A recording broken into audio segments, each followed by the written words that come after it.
Hello student बच्चों, आज की क्लास का हमारा टॉपिक है विवाह। तो विवाह तो वैसे तुम लोगों ने हर समय हम सुनते ही रहते हैं कि आज इसका विवाह हुआ या अगली साल किसका विवाह है। लेकिन क्या आप लोग ये जानते हैं कि विवाह को उद्देश्य क्या है, या चाहे हमारा कोई भी धर्म हो, चाहे हिंदू हो, चाहे मुस्लिम हो, चाहे सिख हो या ईसाई हो, क्यों विवाह करना ज़रूरी माना जाता है, इसकी इम्पोर्टेंस क्या है और इसका उद्देश्य क्या है। तो बच्चों आइए हम जानते हैं कि जो विवाह है उसका क्या इम्पोर्टेंस है और उसका उद्देश्य क्या है। तो सबसे पहले हम जानते हैं कि विवाह किस तरह से होता है, किन लोगों के बीच में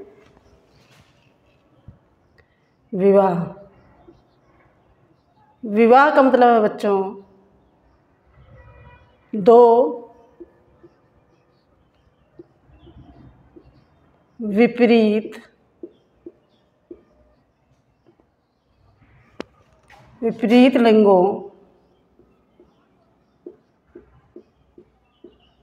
लिंगों के बीच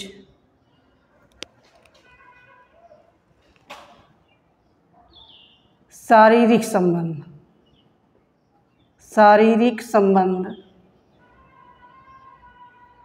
स्थापित करना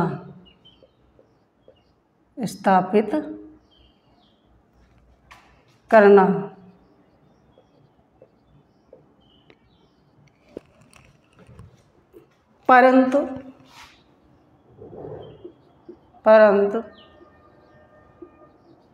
इसकी स्वीकृति समाज द्वारा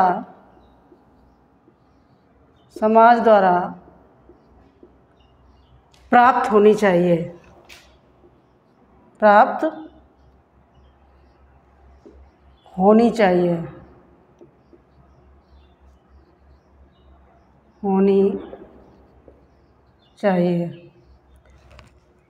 तो क्या विवाह दो जो विपरीत लोग होते हैं या जो पुरुष या स्त्री उनके बीच में शारीरिक संबंधों कहते हैं। लेकिन दूसरी बात ये है कि जो विवाह जो किया गया है वो समाज द्वारा स्वीकृत होनी चाहिए। मतलब जो समाज में विवाह नाम की संस्था है और उस संस्था में जो नियम बनाए गए हैं कि किस तरह को विवाह को वैध माना जा सकता है।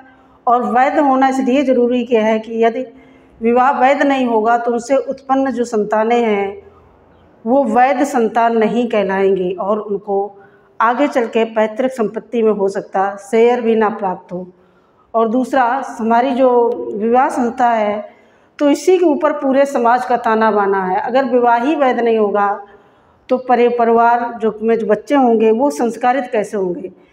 एक संस्कारित माता पिता ही तो एक संस्कारित बच्चों को संस्कारवान बना सकते हैं, संस्कारित बच्चों को उत्पन्न कर सकते हैं। तो इसलिए विवाह का वैध होना विशेष ज़रूरी है। दूसरा, हिंदू विवाह में विवाह को एक संस्कार माना जाता है, प्राप्त होनी चाहिए।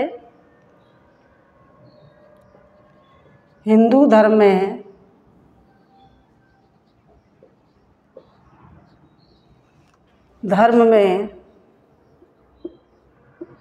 विवाह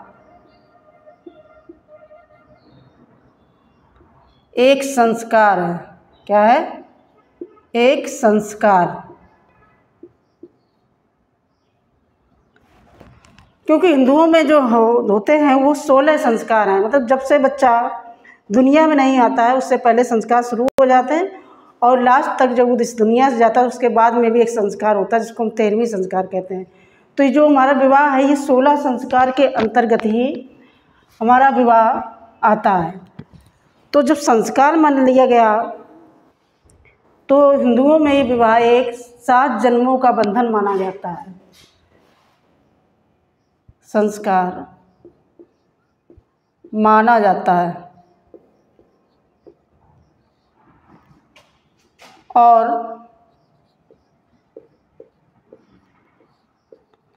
7 जन्मों का बंधन, 7 जन्मों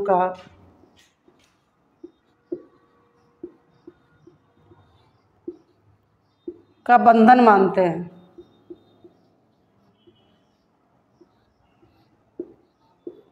मानते हैं। वहीं मुस्लिम धर्म में विवाह को एक समझौता मानते हैं। उसमें कोई संस्कार नहीं, कोई 7 जन्मों का बंधन नहीं, बल्कि एक समझौता है कि जब तक हमारी आपस में पटती है तब तक हम दोनों एक दूसरे के साथ हैं, जब नहीं पटेगी तो हमारा तलाक हो जाएगा। जबकि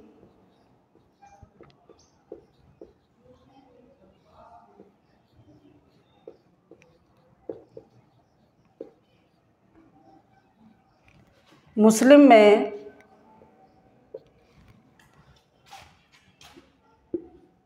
विवाह एक समझौता है।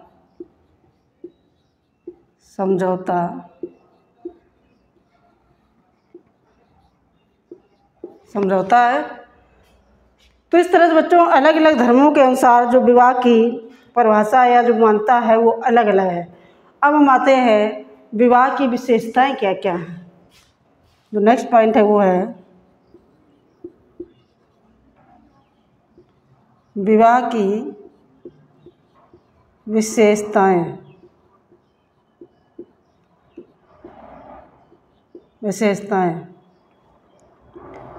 तो विशेषताओं के अंतर्गत सबसे पहले हमारी आ जाती है एकता। तो विवाह एकता कैसे उत्पन्न करती है? तो विवाह हमारा है जब दो लोग एक होते हैं, उनकी विचारधारा एक होती है, सोच एक होती है, उनके कार्य करने का तरीका एक है, तो वो एक ग्रुप को या एक फैमिली को एकता के सूत्र में बांध देती है। विवाह परिवार को एकता के सूत्र में बांधता है। एकता के सूत्र में बांधता है।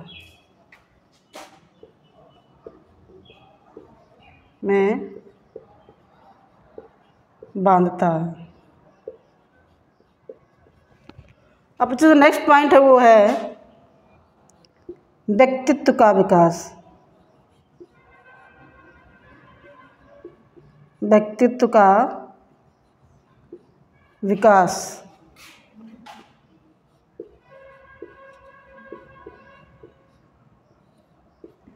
अब व्यक्तित्व का विकास बच्चों कैसे होता है? व्यक्तित्व का विकास का मतलब है कि आफ्टर मैरिज चाहे लड़का और लड़की दोनों के ऊपर जिम्मेदारियां आ जाती हैं। तो जब जिम्मेदारियां हम निभाते हैं तो हमारा जो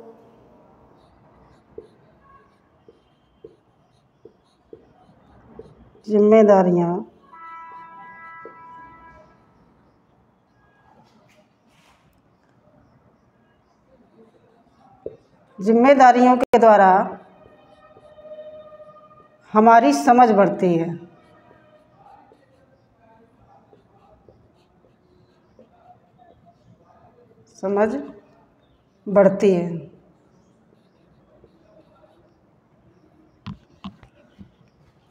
जो नेक्स्ट पॉइंट है बच्चों वो है शारीरिक आवश्यकता। जो हमारा विवाह है वो एक संस्कार या पितृ के लिए नहीं बल्कि हमारी फिजिकल आवश्यकता भी है, शरीर की भी आवश्यकता है। शारीरिक आवश्यकता।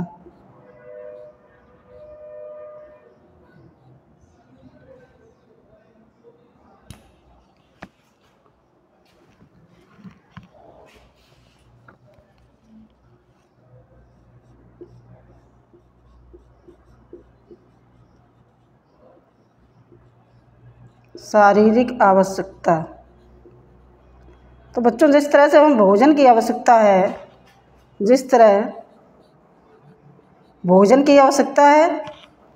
उसी तरह हमें फिजिकल रिलेशन की भी आवश्यकता है लाइफ को आगे बढ़ाने के लिए। अगर हम विवाह नहीं करते हैं तो आफ्टर 13 के बाद में बहुत सारी बॉडी में जो बैड एक्टिविटीज़ हैं वो होना शुरू हो जाती हैं, जो कि आगे के लिए जीवन के लिए बहुत ही खतरनाक होती है। तो क्या हुआ, जिस तरह से भोजन आवश्यक है भोजन आवश्यक है, आवश्यक है, उसी तरह विवाह करना भी आवश्यक है। उसी तरह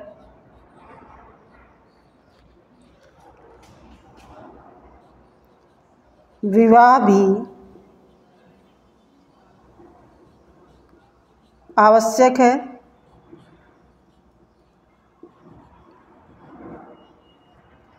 और जो बच्चों लास्ट पॉइंट वो है सामाजिक संतुलन लाता है। जो विवाह है वो समाज में सामाजिक संतुलन को भी लाता है। सामाजिक संतुलन।